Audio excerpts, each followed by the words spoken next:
नमन कर सकते हैं। तो भीमं नमामि बोलते हुए हम लोग भारतीय संविधान के धाराओं को अंगीकार करते हैं। भारतीय संविधान से और दीक्षा से कितना गहरा संबंध है, इस पे मैं आपको प्रकाश करना चाहूँगा। हमारे यहाँ पाली में पहले 5 शब्दों का उच्चारण हुआ है।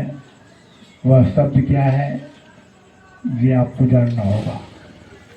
नमो तस्य भगवतो अरहतो सम्मा संबुद्धस्य।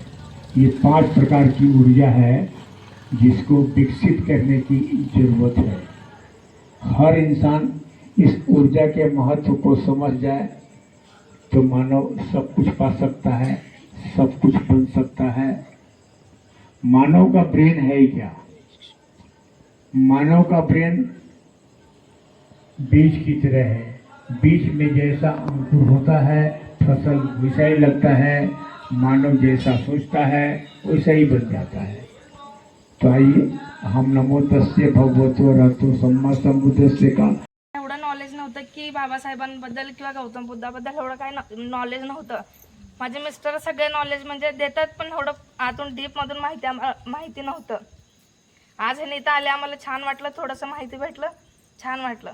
इथून आमच्याकडून पण थोडं सुधारणा होईल, अजून थोडं आम्ही जाणून घ्यायचा प्रयत्न करेल आणि बाबासाहेबांना आणि बुद्धांना म्हणजे त्यांचं पुस्तक वगैरे वाचून आम्ही अजून थोडेसे नॉलेज घेईल। ठीक है, बहुत अच्छा। साधुवाद। हाँ, बैठिए बैठिए। आज ये दिन पे बंधु जी आए हैं इधर, हम सबको बहुत अच्छा लगा है। और इन्होंने जो बताया, इतना ज्ञान हमको नहीं था डॉक्टर बाबा साहेब और भगवान बुद्ध के बारे में। जो इन्होंने बताया इतने डीप से, बहुत अच्छा लगा। और बच्चों को भी बहुत ध्यान दिया इन्होंने, इसके लिए इन्होंने आए, बहुत स्वागत है इनका। बहुत बहुत धन्यवाद। जी जी, साधुवाद, बहुत अच्छा। आज अपने टाकली गांव में ये 2 भंते जी अपने बिहार राज्य छोड़ के ये महाराष्ट्र की धरती पर, जहां खुद बाबा साहेब उनकी पैदाइशी मध्य प्रदेश की है, लेकिन उनकी जो कर्मभूमि है वो महाराष्ट्र है। उस कर्मभूमि में आके महाराष्ट्र वाले लोगों से बाबा साहब की पहचान, बुद्ध की पहचान, और इसके साथ में अभी हाल ही में जो ये प्रयोग अपने सबके सामने ये बंते जी ने दिखा दिया, वो सच में हमारे आंखें खोलने वाली प्रोसेस थी। आंखें इसलिए खोल दिए कि ये जो बच्चे हैं किस क्लास में पढ़ते हैं, उस क्लास का स्पेलिंग भी नहीं बोल सकते। इसका मतलब ये नहीं है कि ये बहुत ही पीछे है। इसका मतलब ये है कि हम पीछे हैं। क्यों? हम उनके तरफ जो ध्यान देना है वो देते नहीं है। उनका जो होमवर्क होता है, वो होमवर्क और हमारा कोई गहरा रिश्ता नहीं है। वो स्कूल में सीखते हैं, पढ़ते हैं, और स्कूल में जो पढ़ते हैं उसका रिवीजन घर में आके करते हैं नहीं करते हैं, ये हम सबको कुछ लेना देना ही नहीं है। ये धम्म देना ही नहीं है, बल्कि आने वाली पीढ़ी को सजग बनाने का एक प्रयोग यहाँ पे सर ने दिखाया है। इसका मतलब ये भी नहीं है ये लड़के कर नहीं सकते।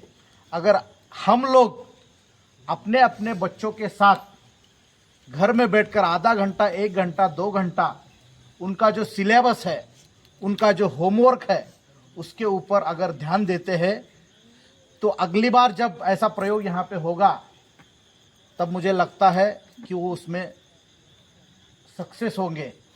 अगर ये सब जानकर भी आप उनके तरफ ध्यान नहीं देते तो समझ लो आने वाली पीढ़ी भी यहाँ अधिकारी नहीं बन सकते।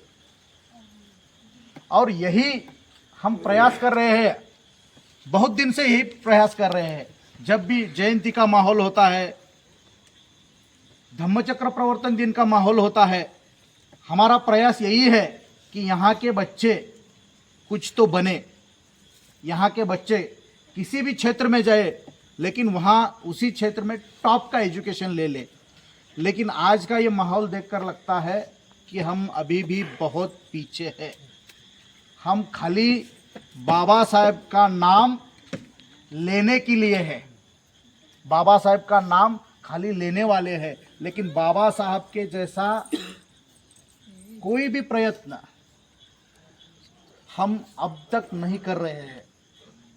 और यह आप आंखों के सामने ही आज प्रयोग हुआ है। मेरी सबसे रिक्वेस्ट है कि आप अपने घर में अपने बच्चों के तरफ ध्यान दीजिएगा। और सर बार बार कह रहे थे कि जब आप अपने बच्चों को प्राइवेट स्कूल में डालते हैं तो प्राइवेट स्कूल वाले लोग आपके तरफ से चंदा उठाते हैं, लेकिन जिस तरह वो चंदा उठाते हैं उस तरह का ज्ञान आपके बच्चों को देते नहीं है। और अगर आपको लगता है अपना बच्चा 5-10 हज़ार देकर भी ज्ञान नहीं हासिल कर रहा है, तो ये अपना कर्तव्य जिसे कहते हैं बनता है कि आप अपने बच्चों को सिखाएं। और दूसरी बात, जब भंते जी अपने को बता रहे हैं, बुद्ध बता रहे हैं, मैं आपसे रिक्वेस्ट करना चाहता हूं, बुद्ध की पैदाइश ही भारत में है, बुद्ध की पैदाइश अपने भारत में है, लेकिन भारत ने बुद्ध को स्वीकार नहीं किया है। और जहां पूरे वर्ल्ड में बुद्धिस्ट कंट्री है, चाइना है, नेपाल है, श्रीलंका है, कंबोडिया है, म्यांमार है, थाईलैंड है, वियतनाम है, ऐसे कई देश हैं जो बुद्ध के नाम लेकर